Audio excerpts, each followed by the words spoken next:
노무현을 찢어버리고 대통령이 된 문재인 씨에 대해서 이야기를 해보기로 합시다. 문재인 씨는 노무현 전 대통령이 정치를 해서는 안 되는 사람이다. 이렇게 딱지를 붙인 인물입니다. 아마도 문재인 씨는 그 말을 들었던 그때의 앙금이 아직도 남아있을 것이다. 그렇게 보이죠. 어떻든 그랬던 문재인 씨가 10년 후에 얼떨결에 그리고 화려한 새무리도 없이 그냥 그렇게 보궐대통령에 당선이 됐습니다. 원래 정치인이라고 하면은 설령 그가 B급이더라도 선거전을 치르면서 정치적 기량이 향상되기도 합니다.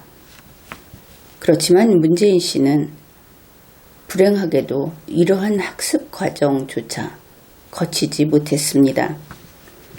그는 대통령 탄핵이라고 하는 비상 상황에서 거의 단독 출마 당선처럼 그렇게 거저되어 버렸죠. 일종의 추대였다. 이렇게 볼 여지도 있습니다. 그때 문재인 만들기 선거기획팀 A팀, B팀, C팀 이러한 자들이 연출한 결과가 또 이 성공에 일조하기도 했습니다. 그때 이러한 공을 세운 선거기획팀 ABC 이들이 이후 청와대 정부 세력으로서 또는 그 외곽 세력으로서 활동을 해왔죠. 그리고 보면 이들 그 청와대 정부 세력이나 외곽 세력이라고 하는 소위 실세 이런 사람들 사이에서 권력 투쟁 또한 치열했다. 그것을 알 수 있습니다. 우리 국민들이 기억하고 있듯이 엎치락 뒤치락 하면서 누군가는 밀려나가고 누군가는 쪽집게에 찝히듯이 그렇게 찝혀나가고 또 그 자리를 메우고 물론 다시 유턴한 경우도 몇몇 있습니다. 이러한 일들이 있었던 것이죠. 소소한 예를 하나 들자면 김의겸 대변인의 예가 될 수 있습니다. 그는 갑자기 찍혀나갔죠. 그리고 그가 나가니까 어떤 변화가 생겼습니까? 청와대에 대변인 자리가 하나 생겨버린 겁니다. 무슨 뜻인지 알 수 있겠지요. 바로 이런 식으로 바뀌었다. 그래서 이것을 두고 한간에서는 모종의 음모론이라고 할 수 있는데 폭로설 이런 것이 돌아다니고 있는 겁니다. 그래서 만약에 그때의 선거가 정상적인 2019년 대선이었다면 문재인 씨는 당선 못했을 것이다. 이렇게 봅니다. 아마도 새로운 다른 인물이 나타났겠죠.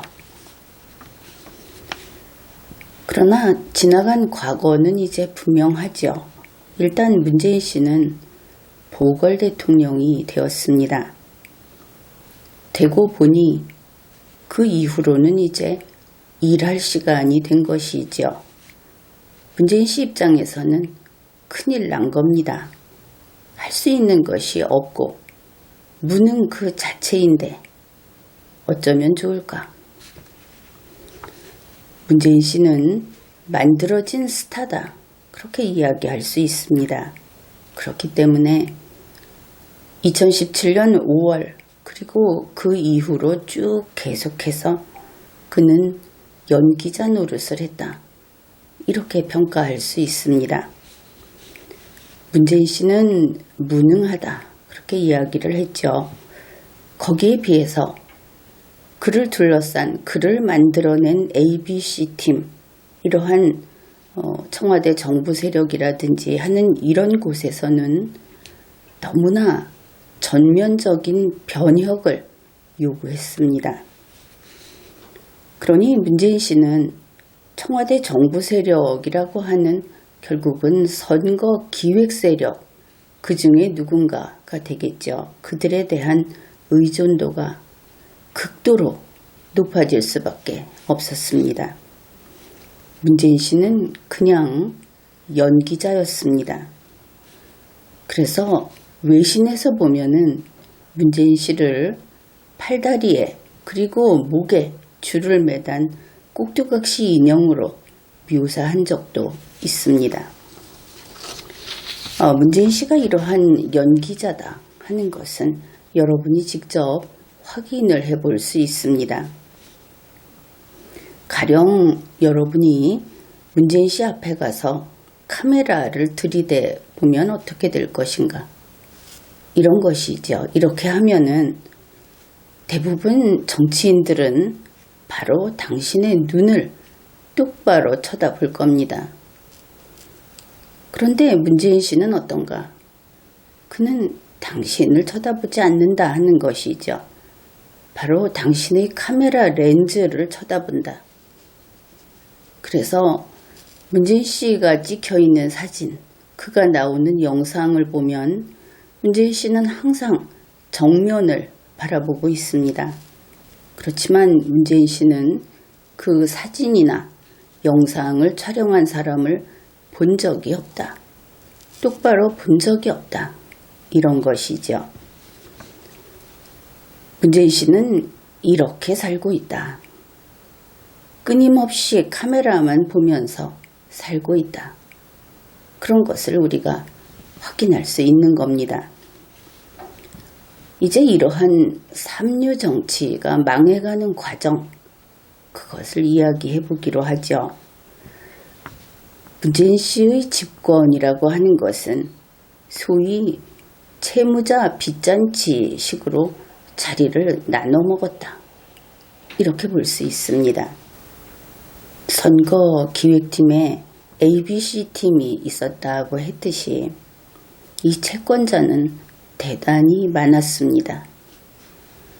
노무현 대통령 때 일했던 선거 채권자, 해묵은 좌파인 선거 채권자, 그리고 연식이 좀 짧은 선거 채권자. 그래서 이들이 전부 문재인 씨의 인재풀에 들어있는 그런 사람들이었다. 그런 것이죠. 먼저 노무현 전 대통령의 세력은 어떤가? 문재인 씨 스스로 밝혔듯이 실패한 세력이 되겠죠. 그리고 그 잔존 세력입니다. 따라서 삼류밖에 없다. 이것을 알 수 있죠. 문재인 씨 주위를 보면은 새로 유입된 인력은 찾아보기 어렵습니다. 그 다음으로는 문재인 씨가 사적으로 아는 인맥, 그것을 끌어다가 공무를 담당하도록 시킨 것이죠. 이것도 문제가 큽니다. 문재인 씨가 사적으로 아는 인맥, 이것은 왜냐? 문재인 씨 자신이 믿고 안심할 수 있어야 하기 때문에, 그래서 완전히 개인 인맥을 끌어올린 것이죠. 또 이렇게 문재인 씨의 그 청와대 정부, 여기에 삼류밖에 있을 수 없는 이유가 또 하나 있습니다. 그것은 다른 나라처럼 다른 정권은 예를 들면 시험을 쳐서 100점을 받는 사람을 뽑아다 쓰죠. 따라서 이명박 대통령, 박근혜 대통령, 이렇게 근 10년 그동안에 이러한 1등급, 또 좀 부족한 대로 2등급, 이런 사람들을 다 뽑아다 썼습니다. 자리를 준 것이죠. 그런데 문재인 씨 입장에서 보면은 이때 들어온 공무원들, 공직자들 어떻게 보겠습니까? 그의 입장에서는 그들이 모조리 적폐였던 것이죠. 그래서 철저히 그들을 배제합니다. 그러고 보니 문재인 씨에게 있는 인재는 어떻게 되느냐. 첫째, 노무현 대통령 때 일했던 그 잔존 세력, 당연히 3류 이하, 3등급 이하 이렇게 되겠죠. 그 다음에 문재인 씨가 사적으로 알고 데려온 사람들, 역시 문재인 씨가 보기에 제일 좋은 사람을 뽑아왔다 해봤자 역시 3류 이하. 그 다음에 이명박 박근혜 대통령 당시에 1등급, 2등급 쓰던 사람들, 이들을 배제하니까 역시 올 수 있는 사람은 3등급 이하. 이것밖에 없는 겁니다. 그러니까 모조리 3류 아니면 3등급 이하. 이렇게만 데려다 쓴 것이죠. 예를 들어서 문재인 씨는 검사를 지독하게 싫어합니다. 그래서 검사를 배제한 것이죠. 물론 인류를 싫어하는 것과 똑같이, 그러니 민정수석도 또 법무부 장관도 검사 경력이 없는 사람을 쓰기로 한 겁니다. 애초에. 그뿐 아니라 법제처장은 어떻습니까? 자기 개인 사업체 변호사를 데려다 썼죠. 서울의 큰 로펌의 변호사도 아니었습니다.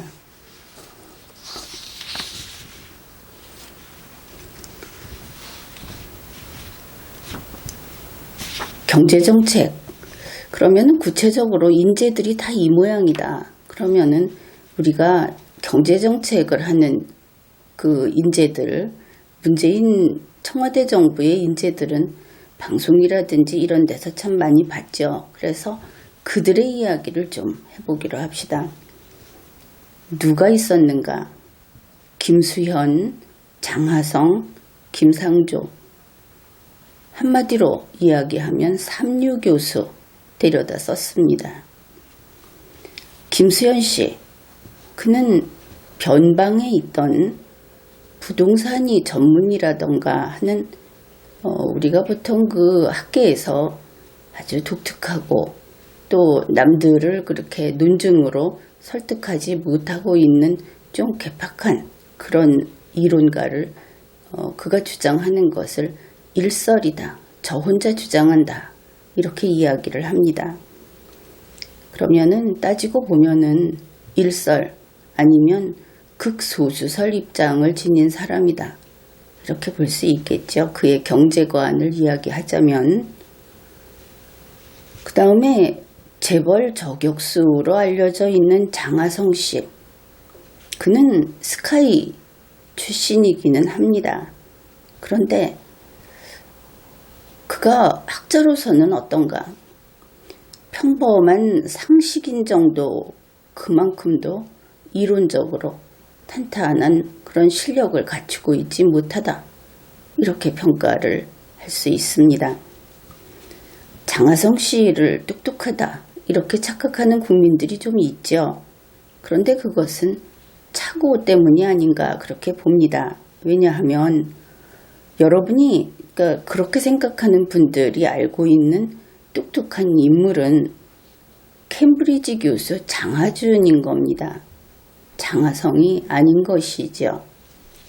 물론 집안이죠. 그 다음에 김상조 씨.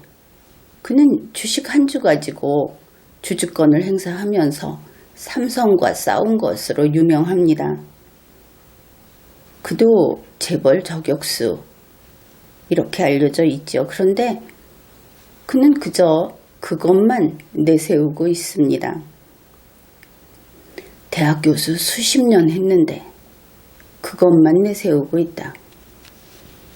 그래서 우리가 이야기해본 이 사람들 3류 교수도 교수 아닙니까?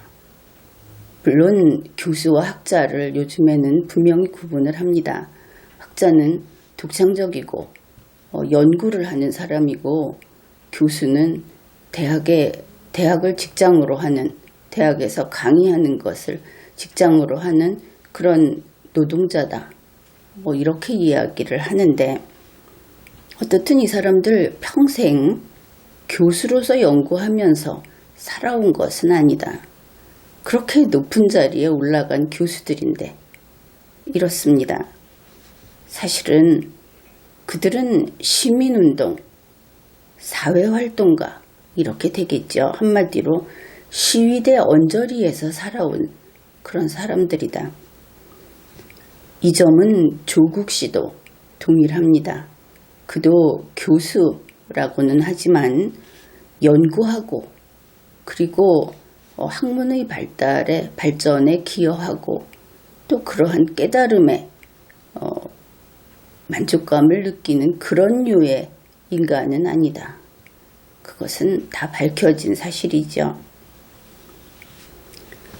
그래서 이 모든 사람들의 성과, 그것을 가시적으로 이야기하자면 참여연대에서 활동했다. 이 정도 이야기할 수 있을 겁니다. 참여연대가 그렇게 대단한 아카데믹한 그런 기관입니까? 문재인 씨는 소득주도 정책을 아직 안 버렸습니다. 그런데 엉덩이 밑에 깔고 앉아 있습니다. 자기들이 깔아 뭉개고 있는 것이죠.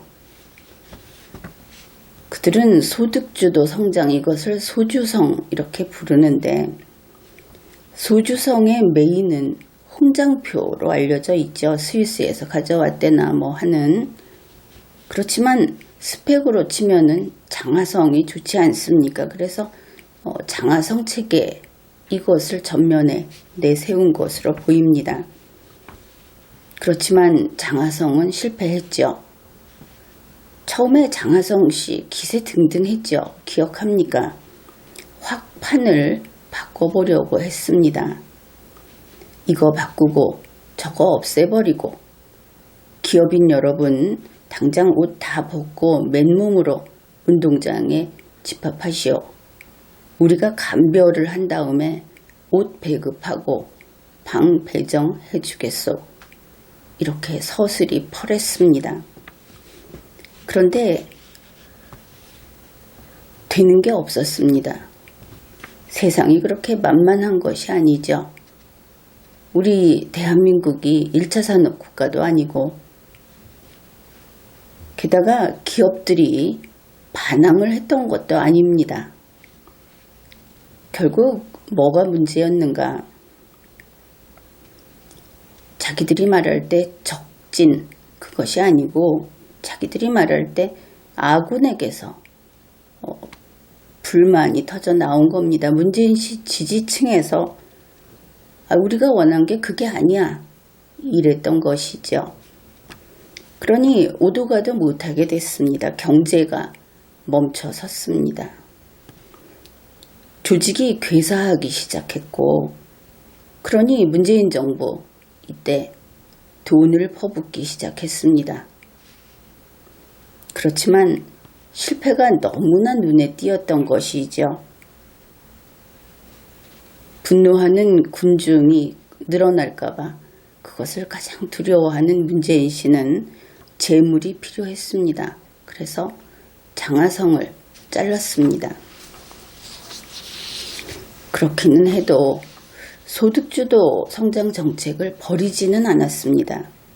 문재인 씨는 김수현 씨에게 역시 소주성은 네가 바톤 받아라 이랬던 것이죠. 김수현이 맡았을 때 문재인 씨는 칭찬도 하지 않고 질책도 하지 않았습니다.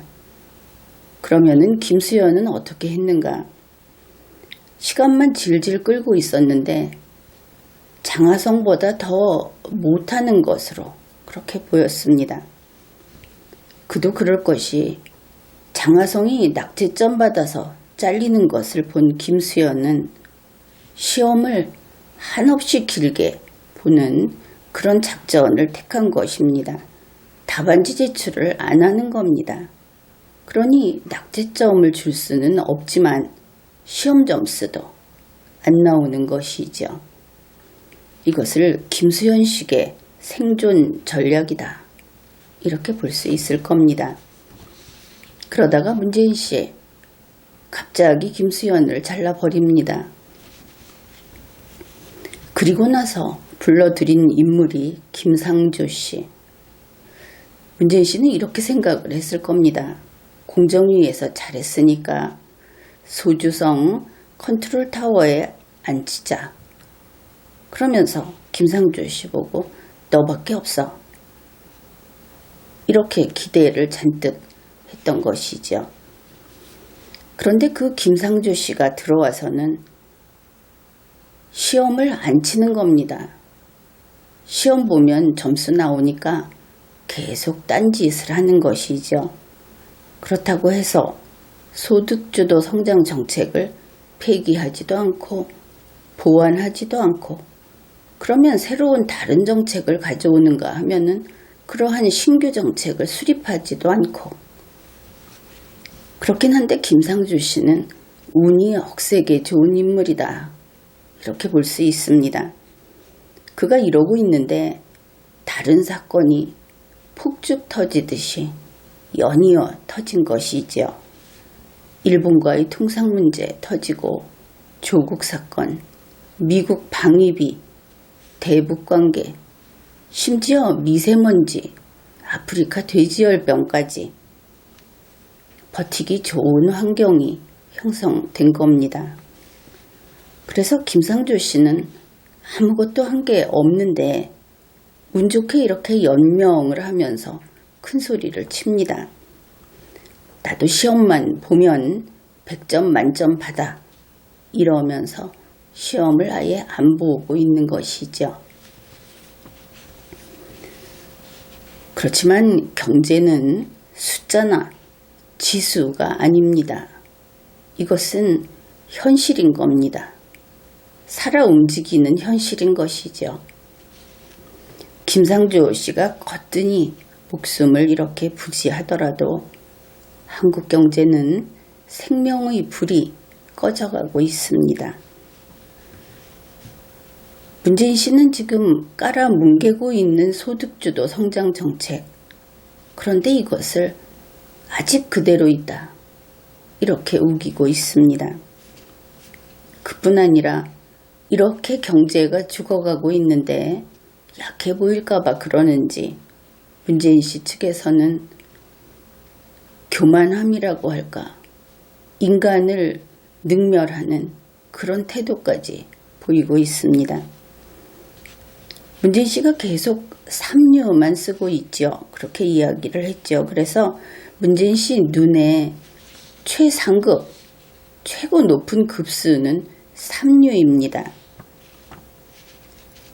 그러면서 우리가 보기에는 인류, 이류도 있는데 그에게는 세상에 삼류밖에 없는 듯이 행동을 하는 것이죠.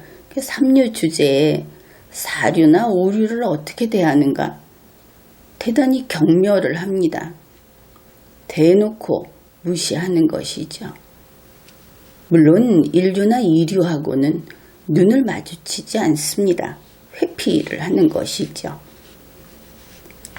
문재인 씨 측에서는 자기보다 약한 자들에게 대단히 잔혹합니다. 비명도 내지 못하게 잡아 족치는 것이지요. 그래서 결국 경제, 생명의 불이 꺼져가고 있는데 모든 곳에서 문재인 씨 측은 인심을 이미 잃었다. 이것을 알 수 있습니다. 문재인 씨의 청와대 정부, 이것이 몰락할 조건, 그것이 충족되었다. 그것도 한참 전에 이것을 우리가 알고 있습니다. 2017년 4월로 가보기로 합시다. 이 시점은 대단히 중요합니다. 왜냐하면 연기자 문재인 씨가 탄생한 시점이기 때문에 그렇습니다. 2017년 4월 보궐 대통령 선거 후보자 문재인 씨는 미국 타임지하고 인터뷰를 했습니다. 이 미국 타임지와의 인터뷰, 여기에 문재인 씨의 시작과 결말이 모두 제시되어 있다. 그렇게 볼 수 있습니다. 타임지 4월 19일자인가 그런 것으로 알고 있는데 그 표지에 문재인 씨의 그 유명한 독재자 이미지 그것이 들어가 있습니다. 제목은 더 니고시에이터, 협상가 이렇게 보면 되겠죠. 그 기사 본문은 이렇습니다.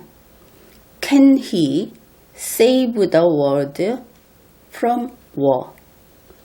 문재인이 세계를 전쟁으로부터 구할 수 있을까? 아주 근사한 말 아닙니까? 문재인 씨가 그런 인간이었나? 여러분이 새삼스럽게 아마 잠이 확 깨는 그런 느낌의 표현일 것이다. 이렇게 봅니다.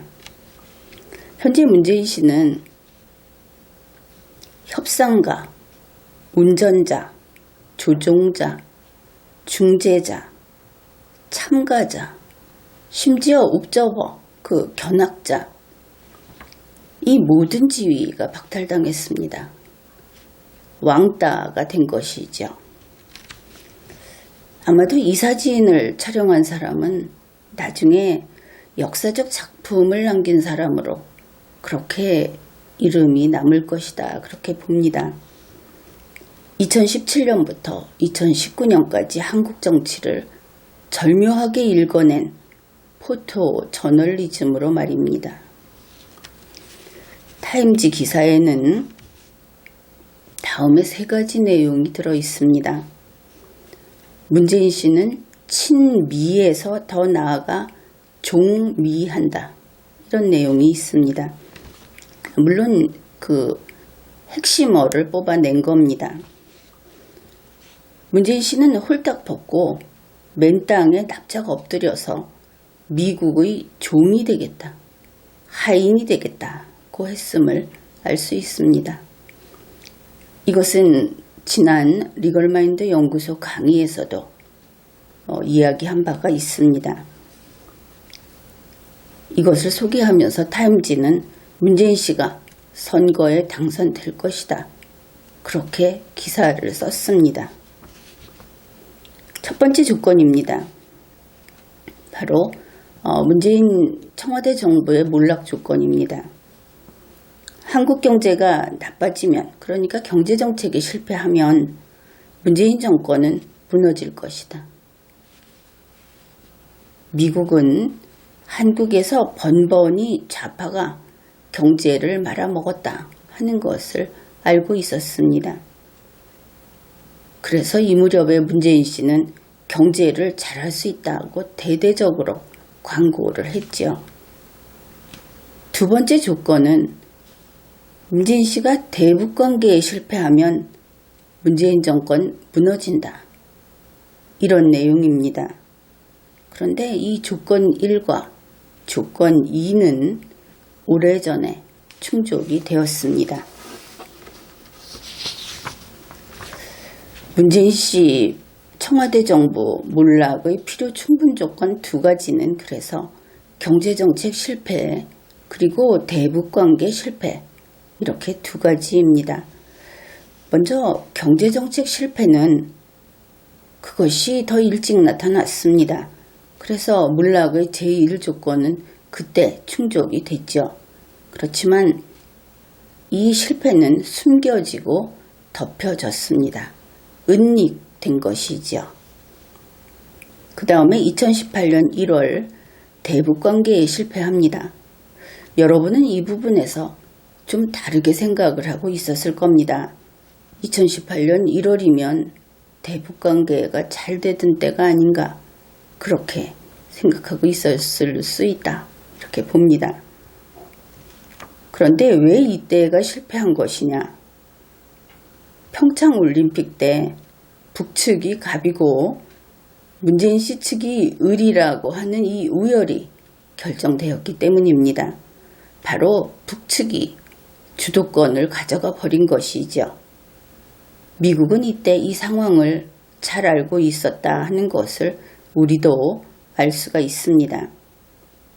그것은 펜스 부통령의 행태에서 이미 미국은 문재인 정권에게 레드카드를 발부했다. 그것을 알 수 있기 때문입니다.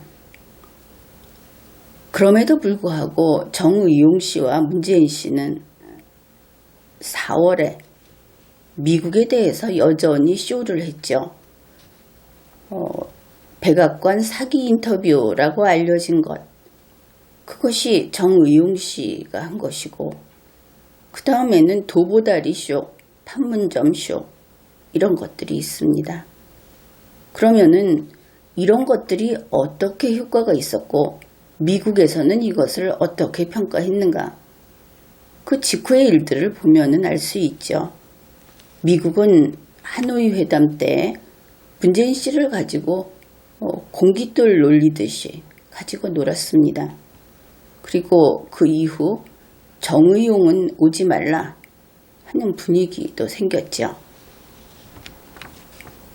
현재 북한은 문재인 씨가 왕따 되는 것을 보고 감을 잡았다.